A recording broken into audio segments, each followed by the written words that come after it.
over.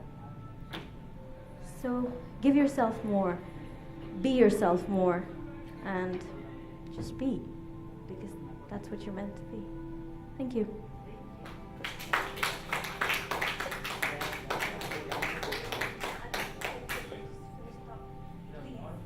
We have a lot of time, and Edward here had asked for me, I would like, please, more the merrier has always been my mantra. So please, Edward, join me. Thank you very much for the wonderful story and that exercise. I've been in gratitude probably, I can remember going back to about the age of 2. And I didn't realize it at the time, but my mother raised us all to be thankful, to say our prayers, thankful for everything that happened and everything. And it kind of got to be a habit, and I'm glad it became a habit. Because if you fast forward, through all the wonderful events of life, and some of them are, things that you would not want to live again, but, very grateful for the fact that they happened, and even though they were hurtful and painful, they made you who you are today. But just an example of how well gratitude works, and I think everybody here, by the looks of you, understands that already, but just my story of one example is I was working in a company, and the company was closing the factory and moving it from Canada to Mexico, and most of us were losing our jobs. We had our jobs for a while. I was a team leader in an engineering group, and we didn't know exactly when our jobs would end, and I didn't have any idea what I was going to do after that. So I thought, okay, I've got this time. I've got my lunch hour during work. Everybody was kind of getting a little depressed because they knew their jobs were over. I said, okay, I'm going to go outside in nature and be grateful. Be every lunch, every break, I'd go outside. I would, be grateful for something. I'd find something to be grateful for. So that went on for about a month or so, and I was not looking for work. And all of a sudden, one day at work, I got a call from a company that wanted to hire me. And they wanted to hire me for my dream job. I wanted to always work with tractors, which is large tractors. And I'd never had that opportunity in 20 years in my career, and this one was coming, and I was actually going to be the manager. And I thought, wow, this is my dream job. And it just happened just because I was grateful. And the opportunity came, I took it, and I said goodbye to all my friends there, and they got to be miserable for a little while, and I got to have fun. And that's just one example of being grateful, what it will do for you. So just thought I'd share that. Taking from that, yes, like you said, it's a lot about what parents teach you, please, and what parents teach you. And even for me, my dad always said, when in Muslims, when you pray, you can also pray 2 rakat of thankfulness, of gratitude. So Papa always says, you need to be thankful. Whether you've had a good day or a bad, it's you were alive, and that's reason. And alhamdulillah in Arabic means praise be to God. And when you're not thankful, you're in a place of denial of what God has given you. And obviously He knows that you're strong enough to manage what He gives you. Even if it's a hurdle, if it's a joy or whatever it is, He knows what He's giving you, and He knows He's giving it to you because you're capable of it. At an earlier session, you spoke about cultural norms, and I beg to differ. For me, the process of being married being married actually helped me find myself, because before that I was very, very protected, and I lived in my own cocoon. Like I said, I existed in my own cocoon. But then when I got married, he always encouraged me to be myself, to move forward, and to try things. So I've firewalked, I've skydived, I've interviewed CEOs and completely without a care in the world. So and now I'm here. So yes, I think it's all about what we allow ourselves, and there definitely is a spark there and I think gratitude is the fuel added to the little spark inside of you, and gratitude just creates more abundance, and when you're grateful, the abundance definitely grows, and what you're focusing on again kind of takes you to where you need to be. So yes, Edward, anything on that? We have a Q&As? Yeah, sure. Well, let's make this interactive. Actually, we're a few people in the room. How about we find two people per person, two people, and tell them what are you grateful for today? Three things that you're grateful for. Find three awesome people in the room. Let's move around and find three awesome people. Tell the person I am grateful for today, or I am looking forward to. Can be something that's up in the future as well. And let's do this. Let's stand up.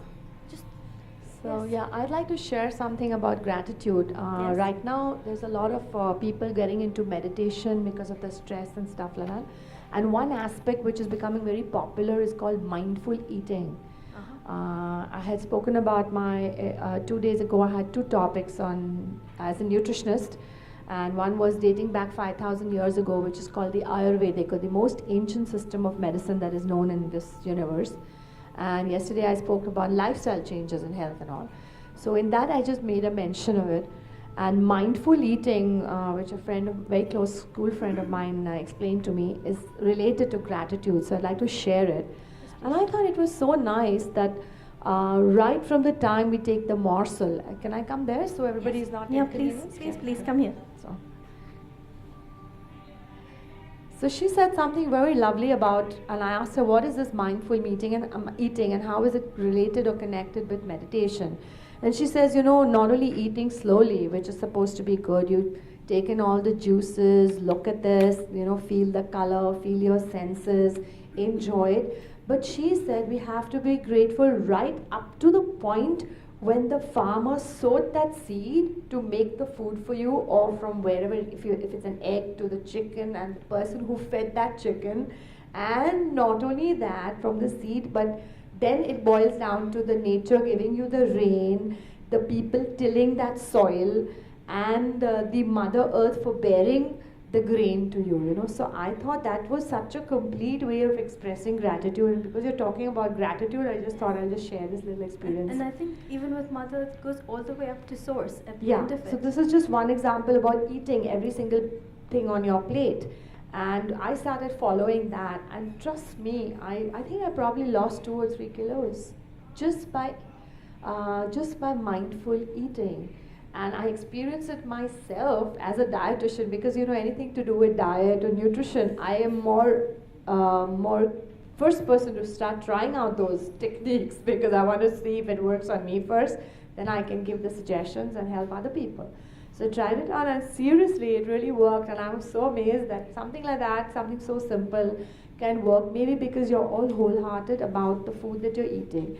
And I think that the norm, the thing about praying before we eat, or Thanksgiving, it used to be earlier a very common practice, and most people of all faiths, irrespective, we just say our prayers and then take our first morsel. I think that probably originated, and somewhere along the way we lost that tray, and now that people are going through stress and everything, so it's come as a terminology called mindful eating.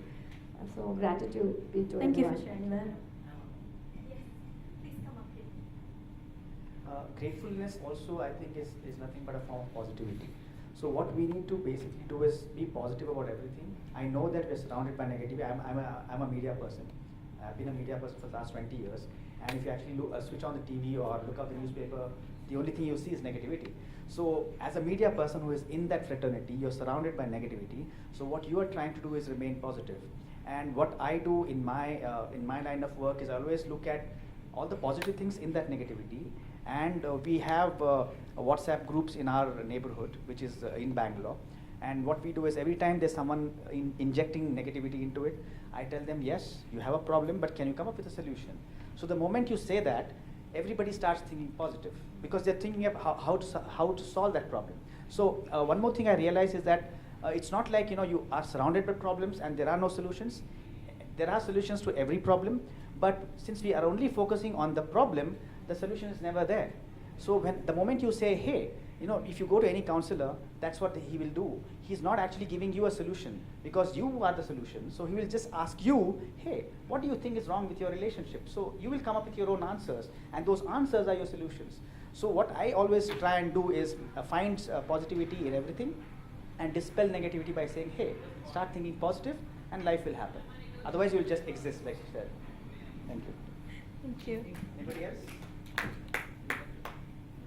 spoke about what you just mentioned today. I spoke about it in the Come morning. up in front. Morning in the Kavita. session. I had a session on holistic healing in the morning. And this is exactly what we spoke about. Mindful eating. The whole session was that. Because the whole point is after trying out everything, calories and nutrients and anti-nutrients, we are coming back full circle to the basics. The point when you're eating, what I was trying to explain in the morning, I mean that's what I feel, which is mindful eating for me is, when you're sitting down to eat, you should be looking at the food you're eating and not at the Kindle or not listening on the phone.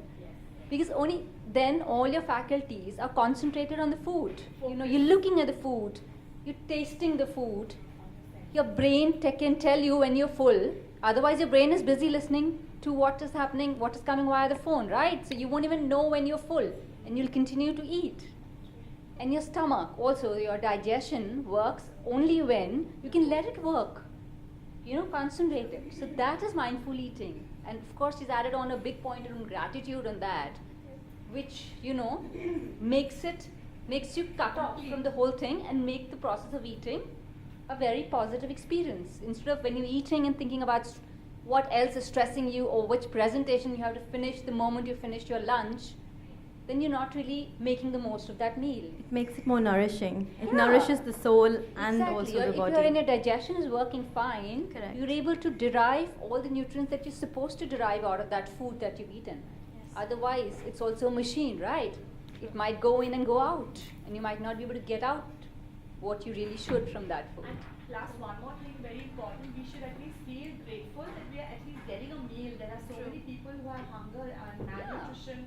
They don't know where to get water or food from. I mean, True. So that also, every meal that we get, that we are alive, but we're able to eat what we like to eat. True. That is again gratitude. Absolutely. So should we do the exercise? Like share? Yes, please. It's also about your body language. The way to feel positivity is actually, I can tell you right now, you just have to uncross your legs, uncross your hands. The moment you do that, your energy is aligned, and it's scientifically proven. So it's not some mumbo jumbo. So the moment you're aligned, then everything you receive will go right from the head, go down to you. Otherwise, what is happening is the moment you cross it, you're blocking your energy. So the moment you block your energy, what happens is that you're gaining something from this, but the moment you walk out the hall, you've lost it. So just that. It does, because what happens is we're just used to sitting like that. It's habit. It's habit. You just have to get out of that habit. Again, this is nothing but mindful sitting. This is mindful sitting. Great. Mindful because the mind is focused on that activity. That's it. Our Guruji, whenever we go for his discourses, the first thing he says when you wake up in the morning and before you sleep in the night, you just have the attitude of gratitude. So remember that line every day and just have that attitude, he says. I think everybody has an attitude, but what you do with it, that's the thing that makes a difference. So a friend of mine always says, add a GR to your attitude. So yes, gratitude. Gratitude, GR. Add a GR to your attitude. Stop growing at me. So add a gratitude, yes, attitude. Yes. So nice. I have to stand it.